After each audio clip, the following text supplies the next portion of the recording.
In mid-November, National Science Foundation Director Sethuraman Panchanathan traveled to Ottawa, Canada, where he signed a bilateral research arrangement during a ceremony hosted by the U.S. Ambassador to Canada. He also served as a featured speaker at the 15th Annual Canadian Science Policy Conference, CSPC, themed Science and Innovation in a Time of Transformation.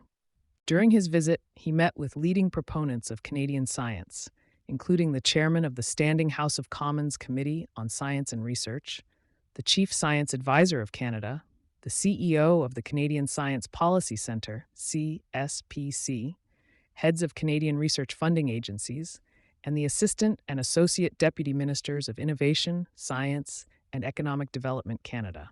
The high-level discussions were aimed at fostering and strengthening the U.S.-Canada science and technology cooperation. Success across our respective spheres depends on our ability to work together and to learn, leverage, explore, ask, recommend, and network. Sethuraman Panchanathan. On November 13th, Panchanathan joined co-panelists Mona Nimmer, the Chief Science Advisor of Canada, and Alejandro Adam, the President of the Natural Sciences and Engineering Research Council, for the CSPC's opening session and showcase event.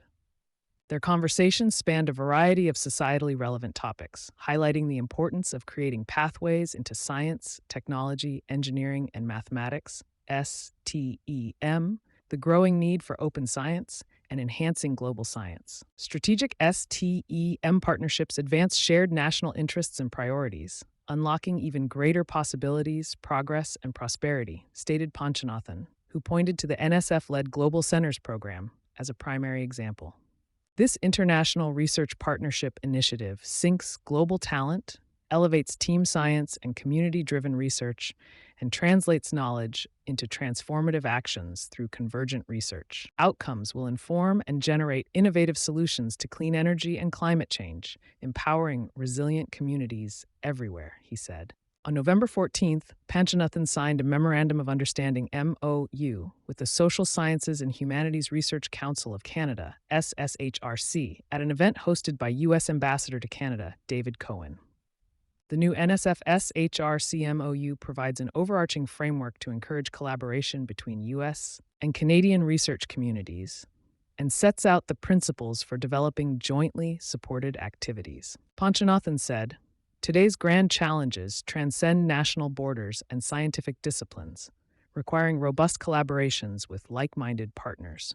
This agreement establishes a unique and exciting opportunity to draw on our nation's collective strengths and unleash new talent, ideas, and innovations at speed and scale." Future activities enabled by the MOU would build on several U.S.-Canada research collaborations already underway.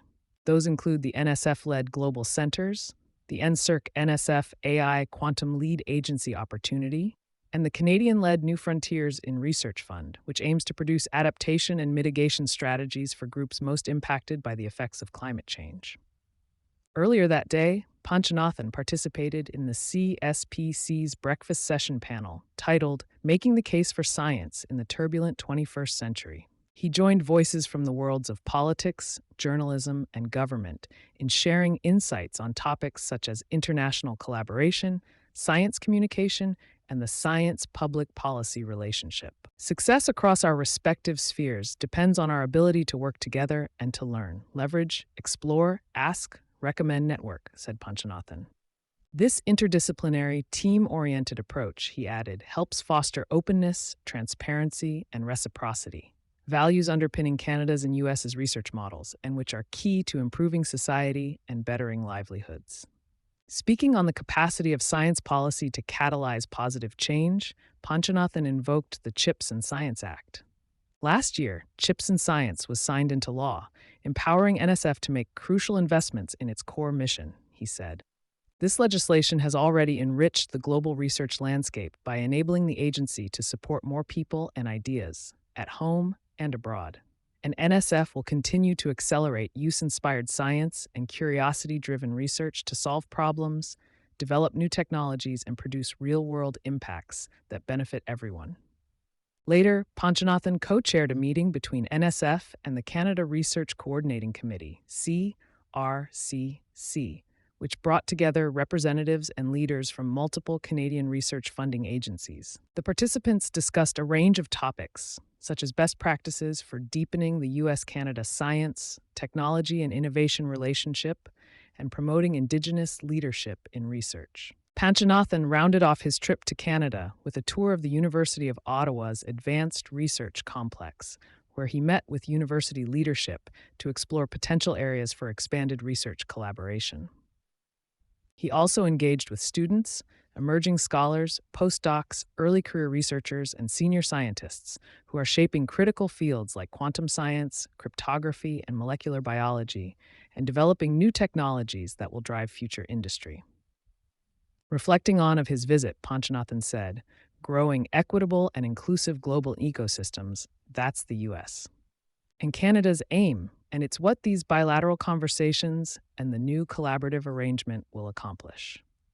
These impetuses open the door to high-impact work at the nexus of key areas: AI, agriculture, healthcare, energy, pandemic response, and climate change, create jobs, protect our physical and cyber infrastructures, and enhance the health and security of our world.